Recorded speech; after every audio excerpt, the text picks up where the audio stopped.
Oi pessoal, eu sou o Alessandro e hoje eu vou comentar esse quadrinho aqui, Capitão América número 2, o número 2 da nova revista mensal do Capitão América que está trazendo a fase escrita pelo Ta-Nehisi Coates, que escreve o Pantera Negra já tem um certo tempo. Bom, por que eu estou comentando o número 2 de uma revista mensal? Aqui não tem nem um arco completo, nem o fim de um arco, nem o começo de um arco.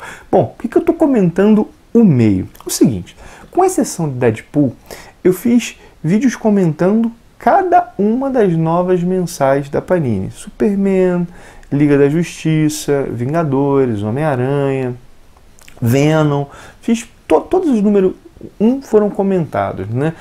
Dando a minha primeira impressão. E no caso do Homem de Ferro, a minha primeira impressão não foi tão legal. Mas quando eu li o número 2, a coisa mudou um pouco. Então eu fiz um segundo vídeo falando sobre a minha segunda impressão, dizendo que sei lá, que as coisas não eram tão ruins como eu tinha percebido no primeiro número.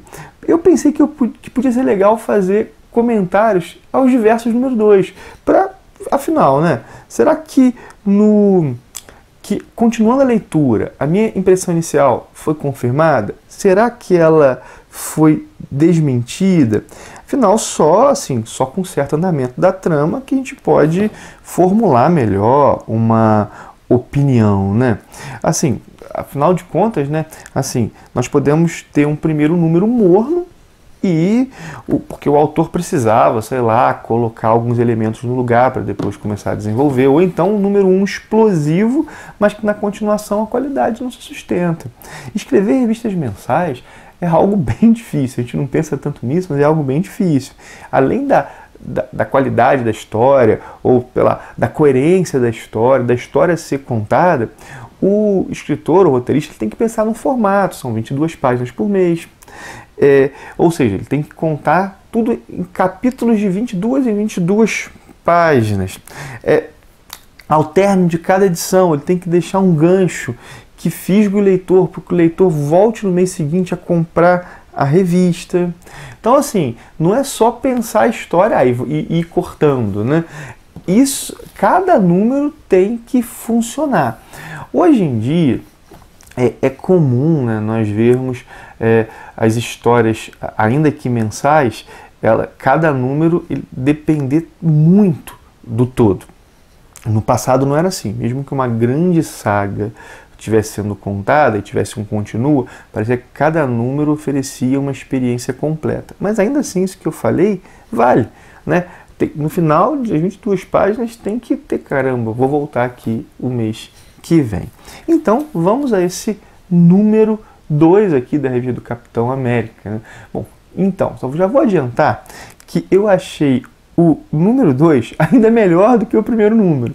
Ou seja, eu já havia dito que eu achava Capitão América, Homem-Aranha e Venom as 3 melhores novas mensais. E agora no Capitão América, falando do número 2, isso está muito confirmado. Acho que realmente isso aqui tem um potencial enorme. O ritmo de desenvolvimento da trama, ele é lento. Só que isso não significa que é chato. O Ta-Nehisi, ele usa esse ritmo para criar uma atmosfera de mistério e de suspense. O que acontece? Vou mostrando um pouco os desenhos também. Os desenhos são do Francis Lane Yu, que é roteirista já conhecido da galera que curte a Marvel.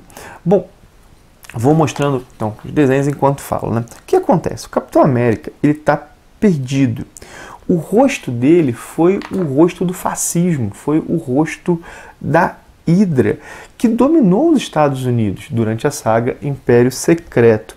Ele não tem a confiança da população, ele não tem a confiança do governo. Há, por exemplo, teorias da conspiração que são divulgadas aí pelas mídias que dizem que, bom, a diferença entre o Capitão América e o Hydra Supremo, eles têm o mesmo rosto. Será que não é a mesma pessoa? O governo não está encobrindo o que foi feito? Sei lá, como é que a gente sabe que quem está solto é o Capitão América e quem está preso é o Hydra Supremo? Se for o contrário, então tudo isso é colocado nas mídias. E, além disso, parte do povo dos Estados Unidos sente saudade da Hydra no poder. E há aqueles que querem capitalizar em cima disso, querem aproveitar isso, que na verdade aqui isso está corporizado, né, materializado nas empresas poder. E elas têm aí uma espécie de exército de bazucas. Os bazucas são uma versão do super soldado. Eu até mostrei esse desenho, mas só para vocês verem, né? E que já apareceu na história do Demolidor, por exemplo. Tem um exército de bazucas que o Capitão América vai ter que lidar com isso. É interessante nessa história, aqui nesse número, que o Ta-Nehisi, ele tenta mostrar por que as pessoas têm saudade da Hydra. Que elas experimentam uma espécie de sensação de nulidade nesse mundo contemporâneo, de não serem vistas e nem ouvidas, de terem o seu valor diminuído pelo fato do desemprego, homens não conseguem sustentar a sua família. Ou seja, elas sentem que a democracia falhou com elas.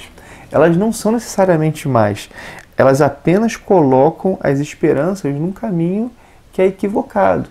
Que, na verdade, aqueles que estão supostamente as valorizando, as instrumentalizam. Acho que vão querer privá-las da liberdade no futuro.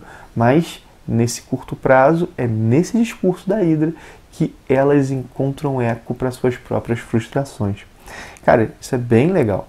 E nessa edição aqui brasileira, nós temos o número 2 e o número 3 da mensal dos Estados Unidos, do Capitão América, né? No número 3, ou seja, a segunda metade da revista, nós temos um team-up do Capitão América com o Pantera Negra. Ou seja, uma parceria entre os dois. Lembro, como eu falei no começo do vídeo, o Pantera Negra é outro personagem escrito pelo Ta-Nehisi Coates. E assim, últimos 2 pontos. Essa edição tem bem mais ação do que a primeira. Esse é a primeira, assim, a primeira realmente foi uma coisa mais de preparação, de começar a colocar as peças no lugar. Aqui ainda tem um pouco disso, mas tem mais ação. E ao ler essa edição, dá muito o que pensar sobre os limites nos quais o Waid trabalhou, o Mark Waid trabalhou. O Mark Waid, ele assumiu a mensal do Capitão América logo após a saga Império Secreto, ou seja, a saga na qual o Capitão América foi tido como um vilão, líder da Hydra que dominou os Estados Unidos, ou seja, no qual o símbolo foi corrompido. Só que essa história aqui, que é a continuação direta de Império Secreto, que saiu praticamente um ano depois. Ou seja, esse tempo que o Waid assumiu foi o tempo que o Ta-Nehisi teve para planejar a sua história, que realmente é de... Bom, parece que ela acontece logo... O Império Secreto acabou, isso aqui acontece. É a sensação que nós temos. Bom, agora imagina, no caso do Waid, ele não podia mexer muito com o personagem. Ele não podia botar o personagem em situações que depois fosse impactar na fase do Ta-Nehisi. Então, dá para entender o que ele fez, de ambientar suas 2 histórias no futuro. Seus 2 arcos no futuro e histórias que têm um pouco impacto no personagem, na sua cronologia, nos seus coadjuvantes, né? Bom, então, só para entender um pouco, né? Porque a fase do Waid foi um pouquinho, assim, frustrante, vamos colocar. Teve seus méritos, mas tem vários problemas, né? Mas pensando um pouco nesses limites, né, sobre os quais ele trabalhou, assim, não estou dizendo justificar, mas assim, dá para entender um pouco essa fase um pouco assim, sei lá, genérica, que não... Embora no seu primeiro arco ele trabalha assim um pouco as consequências do Império Secreto. O Capitão América tenta viajar pelos Estados Unidos, mas ele não pode assim trabalhar isso de maneira tão profunda, de maneira que fosse, sei lá, porventura atrapalhar o que o Ta-Nehisi estava fazendo. Mas assim, essa mensal, voltando aqui, essa mensal aqui está empolgando bastante, pelo menos a mim. Você vê que o cara parece que está montando um todo de uma grande saga e lidando um pouco com isso, né, com os impactos que o Império Secreto causou no próprio Capitão América. Porque não é só os outros que não confiam nele. Ele hoje, inclusive, também tem seus questionamentos sobre a sua identidade, sobre o papel dele nesse novo mundo, sobre a relação dele com o governo. Bom, e agora? Como é que vai ficar, né? É bom ver que o Império Secreto deixou consequências no personagem. Pô, a coisa foi muito impactante, aquela história, para não deixar nada. E que agora elas estão sendo bem desenvolvidas. Achei isso bem legal mesmo. Bom, essa é a minha segunda impressão, então, do Capitão América, do Ta-Nehisi Coates. Devo comentar novamente a revista quando esse arco terminar. Porque eu vou fazer um balanço geral.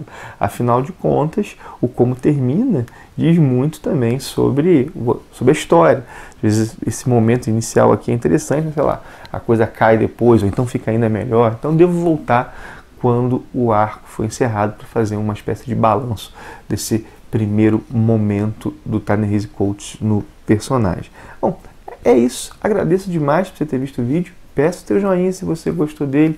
Te convido a se inscrever no canal caso você não seja inscrito. É isso. Abração. Até o próximo vídeo.